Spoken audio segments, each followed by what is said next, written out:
ఓం నమ శివాయ. అందరికీ నమస్కారం అండి. జనవరి 1వ తేదీ గురువారం 2026 సంవత్సరం ప్రారంభమవుతుంది. మీరు ఇలా చేశారంటే చాలు, ఈ సంవత్సరం అంతా కూడా కలిసి వస్తుంది. 2025 సంవత్సరం ముగిసిపోయి 2026లోకి అడుగు పెట్టబోతున్నాం. ఈ కొత్త సంవత్సరం అంతా కూడా సుఖ సంతోషాలతో ఆయురారోగ్యాలతో ఉండాలంటే ప్రతి ఒక్కరూ కూడా కొన్ని నియమాలు పాటించాలి. ఈ నూతన సంవత్సరం జనవరి 1వ తేదీన ఏ రంగు వస్త్రాలు ధరించాలి, ఏ దేవుణ్ణి పూజించాలి, ఏ దేవాలయానికి వెళ్తే అదృష్టం కలిసి వస్తుంది, అలాగే ఎలాంటి పరిహారాలు పాటిస్తే ఈ కొత్త సంవత్సరం అంతా కూడా అదృష్టం ఐశ్వర్యం కలిసి వస్తుందో ఈ వీడియోలో తెలుసుకుందాం. ముందుగా ఈ వీడియోకి ఓం నమ శివాయ అని కామెంట్ చేయండి. అలాగే మొదటిసారి మీరు మా ఛానల్ చూస్తున్నట్లయితే మా ఛానల్ సబ్స్క్రైబ్ చేసుకొని నన్ను సపోర్ట్ చేయండి. జనవరి 1వ తేదీ గురువారం నాడు మహిళలు బ్రహ్మముహూర్తంలోనే నిద్రలేచి ఇల్లంతా శుభ్రం చేసుకొని చక్కగా తలస్నానం చేసి ఇంట్లో దీపారాధన చేసుకోండి. అలాగే వివాహమైన స్త్రీలు తప్పనిసరిగా ఇంటి గడపలకు పసుపు రాసి కుంకుమ బొట్లు పెట్టుకోండి. చాలామంది ఆడవారు రాత్రి సమయంలో ముగ్గులు వేస్తారు, కానీ అలా అస్సలు చేయకూడదు. ఉదయం సూర్యుడు రాకముందే మీ ఇంటి ముందు బియ్య పొండితో ముగ్గు వెయ్యండి. ఇంటి గుమ్మానికి మామిడి తోరణాలు కట్టుకోండి. ఇలా చేయడం ద్వారా మీ ఇంట్లో ఉన్న ప్రతికూల శక్తులన్నీ తొలగిపోయి లక్ష్మీదేవి అడుగు పెడుతుంది. జనవరి 1వ తేదీ గురువారంతో కలిసి రావడంతో చాలా విశేషం. కాబట్టి ఈ రోజున ప్రతి ఒక్కరూ కూడా పసుపు రంగు వస్త్రాలను ధరించండి. ఈ రోజున పసుపు రంగు వస్త్రాలు ధరిస్తే విష్ణుమూర్తి ఆశీర్వాదంతో ఈ సంవత్సరం అంతా కూడా అష్టైశ్వర్యాలు కలిసి వస్తాయి. అలాగే ఈ నూతన సంవత్సరం జనవరి 1వ తేదీన ఉదయం స్నానం చేసేటప్పుడు నీటిలో చిటికెడు పసుపు కలిపి తలస్నానం చెయ్యండి.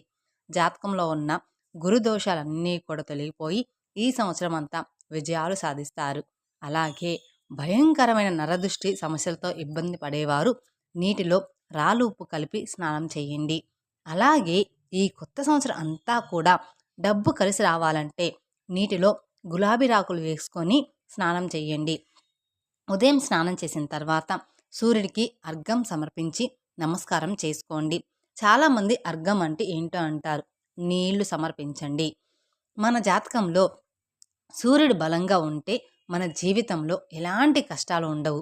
కాబట్టి జనవరి 1వ తేదీన ఉదయాన్నే సూర్యుడికి నమస్కారం చేసుకొని నీటిలో అర్ఘ్యం సమర్పిస్తే ఇక ఈ సంవత్సరం అంతా కూడా మీకు అదృష్టం కలిసి వస్తుంది. జనవరి 1వ తేదీ గురువారం నాడు ప్రతి ఒక్కరూ కూడా విష్ణుమూర్తిని పూజించండి. విష్ణుమూర్తి స్వరూపమైన వెంకటేశ్వర స్వామిని, అలాగే సంపదలకు దేవతైన లక్ష్మీదేవిని పూజిస్తే ఇక ఈ కొత్త సంవత్సరం అంతా కూడా మీ ఇంటికి సకల శుభాలు కలుగుతాయి. మీ పూజ గదిలో ఉన్న వెంకటేశ్వర స్వామి చిత్రపటానికి తులసిమాల వేసి లక్ష్మీదేవిని గులాబీ పూలతో అలంకరించి 2 నెయ్యి దీపాలు వెలిగించి ఒక చిన్న బెల్లం ముక్కను నివేదించి ఇంట్లో దీపారాధన చేసుకోండి. అలాగే ఈ రోజున ప్రతి ఒక్కరూ కూడా ఓం నమో భగవతే వాసుదేవాయే అనే మంత్రాన్ని 11 సార్లు జపించాలి. ఈ జనవరి 1వ తేదీన ఇంట్లో ఉన్న ఆడపిల్లలందరూ కాళ్లకు పసుపు రాసుకోవాలి.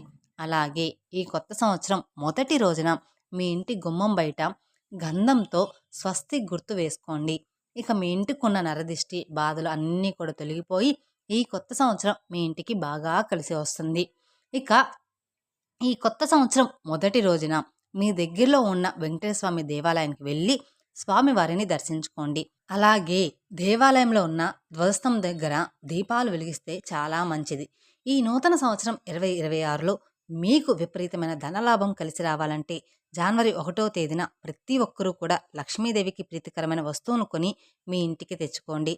ఆ వస్తువులు ఏమిటి అంటే బంగారం మరియు వెండిని లక్ష్మీ స్వరూపంగా భావిస్తారు. కాబట్టి జనవరి 1వ తేదీన పిసినంత బంగారం లేదా వెండి వస్తువును కొనుగోలు చేస్తే ఈ సంవత్సరం అంతా కూడా మీ ఇంట్లో లక్ష్మీదేవి స్థిర నివాసం ఉంటుంది. అయితే బంగారం మరియు వెండి కొనలేని వారు లక్ష్మీదేవికి ప్రీతికరమైన కల్లుప్పుని కొని మీ ఇంటికి తెచ్చుకోండి. ఇక ఈ సంవత్సరం అంతా కూడా విపరీతమైన ధనప్రాప్తి కలిసి వస్తుంది. అలాగే ఈ రోజున కొత్త చీపురు కొంటే మీ ఇంటి ఆస్తిపాస్తులు రెట్టింపు అవుతాయి. ఇక ఈ సంవత్సరం అంతా ధన ధాన్యాలకు లోటు లేకుండా ఉండాలంటే జనవరి 1వ తేదీ గురువారం నాడు మీ బీరువాలో డబ్బు దాచే ప్రదేశంలో పసుపు కొమ్ములు పెట్టుకోండి. తద్వారా వృధా ఖర్చులు తగ్గి మీ ఇంట్లో ఆదాయం పెరుగుతుంది. ఇక లక్ష్మీదేవికి అత్యంత ప్రీతికరమైన వాటిలో కొబ్బరికాయ ఒకటి.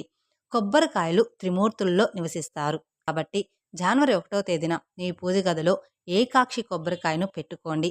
ఇక సంవత్సరం అంతా కూడా మీ ఇంట్లో లక్ష్మీదేవి తాండవిస్తుంది. ఇక విపరీతమైన అప్పులు ఉన్నవారు జనవరి 1వ తేదీన రుణ విమోచన అంగారక సూత్రం చదవండి. అప్పులన్నీ వెంటనే తీరిపోతాయి. గోమాతలో 33 కోట్ల మంది దేవతలు కొలువై ఉంటారు. కాబట్టి ఈ నూతన సంవత్సరం సందర్భంగా మీ దగ్గరలో ఉన్న గోశాలకు వెళ్ళి గోమాతకు పచ్చిగడ్డిని కానీ అరటి పండ్లు కానీ ఆహారంగా తినిపించండి. ఇక మీ ఇంటిపై ముక్కోటి దేవతల ఆశీర్వాదం ఉంటుంది.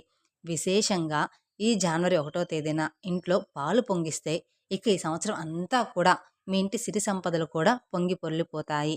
ఇంట్లో పాలు పొంగిస్తే చాలా శుభసూచకం. అలాంటి ఇళ్లల్లో లక్ష్మీదేవి తాండవిస్తుంది. తులసి కోటలో లక్ష్మీదేవి నివసిస్తుంది. కాబట్టి జనవరి 1వ తేదీన తులసి కోటలో నెయ్యి దీపం వెలిగించి తులసి కోటకు 5 ప్రదక్షిణలు చేస్తే ఇక ఈ సంవత్సరం అంతా మీ కుటుంబంలో సుఖ సంతోషాలు చేకూరుతాయి. ఒక విపరీతమైన అప్పుల సమస్యలు, డబ్బుల సమస్యలతో బాధపడేవారు ఈ కొత్త సంవత్సరంన తులసి మొక్కను కానీ మనీ ప్లాంట్ను మొక్కను కానీ తెచ్చుకొని మీ ఇంట్లో నాటుకోండి. ఇంటి ఈశాన్యంలో తులసి మొక్కను పెట్టుకుంటే ఇక ఏడాదంతా మీ ఇంటిపై కనక వర్షం కురుస్తుంది. అలాగే ఇంటి ఆగ్నేయంలో మనీ ప్లాంట్ మొక్కను పెంచుకుంటే ఆకస్మిక ధనలాభాలు కలిసి వస్తాయి. మీ ఇంట్లో దక్షిణావృతి శంఖం ఉంటే శంఖంలో నీళ్లు పోసి మీ ఇల్లంతా చిలకరించండి, లేదా మీ ఇల్లంతా పసుపు నీళ్లు చల్లుకోండి. ఇక మీ ఇంటికి ఉన్న దరిద్రం మొత్తం తొలగిపోయి మీ కుటుంబానికి మంచి రోజులు ప్రారంభమవుతాయి. అన్నిటికన్నా ముఖ్యంగా ఈ జనవరి 1వ తేదీన మీ ఇంటి గుమ్మం బియ్యపు పిండితో లక్ష్మీదేవి పాదములు వెయ్యండి. ఇంటి గుమ్మం బయట లక్ష్మీదేవి పాలముద్రలు ఉంటే మీ ఇంట్లోకి వెంటనే లక్ష్మీదేవి అడుగు పెడుతుంది. ముఖ్యంగా ఒక రాగి చెంబులో నిండుగా నీళ్లు పోసి మీ ఇంటి ప్రధాన ద్వారం దగ్గర పెట్టుకోండి. ఉదయం నుండి రాత్రి వరకు ఈ రాగి చెంబును ఒకే చోట ఉంచండి. ఇలా చేయడం ద్వారా మీ ఇంట్లో ఉన్న నెగిటివ్ ఎనర్జీ మొత్తం కూడా తొలగిపోయి పాజిటివ్ ఎనర్జీ ప్రవేశిస్తుంది. అలాగే సాయంత్రం 6 దాటిన తర్వాత మీ ఇంటి గుమ్మం ముందు 2 నెయ్యి దీపాలు వెలిగించండి. ఇక మీ కుటుంబానికి అఖండ ఐశ్వర్యం కలుగుతుంది. ఇక ఈ రోజున ప్రతి ఒక్కరూ కూడా తప్పనిసరిగా కుబేర మంత్రం చదవాలి. ఓం కుబేరాయ నమః అనే మంత్రం 108 సార్లు జపిస్తే ఇక మీ భర్త ఆదాయం విపరీతంగా పెరుగుతుంది. అలాగే జనవరి 1వ తేదీన ప్రతి ఒక్కరూ కూడా ఇల్లంతా సాంబ్రాణి పొగ వెయ్యండి. సాంబ్రాణి పొగ దుష్టశక్తులను తరిమి కొడుతుంది. ఇక మీ ఇంటికున్న దరిద్రం మొత్తం వెంటనే తొలగిపోతుంది. అలాగే సాయంత్రం సూర్యుడు అస్తమించిన తర్వాత మీ ఇంటి దక్షిణ దిశలో నువ్వుల నూనెతో ఒక చిన్న దీపం వెలిగించండి. దీన్ని యమదీపం అని అంటారు. జనవరి 1వ తేదీన సాయంత్రం సమయంలో యమదీపం వెలిగిస్తే అకాల మృత్యు దోషాలన్నీ కూడా తొలగిపోతాయి. ఈ సంవత్సరంలో ఇలాంటి గండాలు, వాహన ప్రమాదాలు లేకుండా ఉంటాయి. ఇక వ్యాపారాలు చేసేవారు మీ దగ్గరలో ఉన్న గణపతి దేవాలయానికి వెళ్ళి గణపతికి గరిక సమర్పించండి. ఇక మీ వ్యాపారాలను నష్టాలు లేకుండా లాభాలు కలుగుతాయి. దేవతలకు దేవుడు ఆ పరమేశ్వరుడు కాబట్టి ఈ 1వ తేదీన మీ దగ్గరలో ఉన్న శివాలయానికి వెళ్ళి శివలింగానికి నీటితో అభిషేకం చేయండి.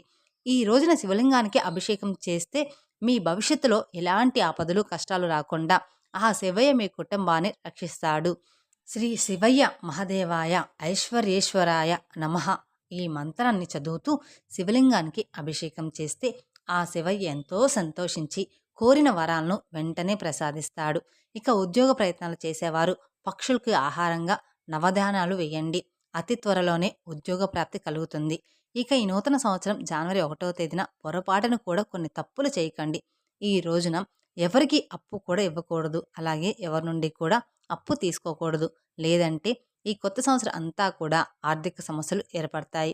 ఇక ఈ రోజున చేసే దాన ధర్మాలకు మీ ఇంటి 10 రెట్లు పెరుగుతుంది. కాబట్టి మీకున్న స్తోమతను బట్టి పేదలకు ఆహారం దానం చేయండి.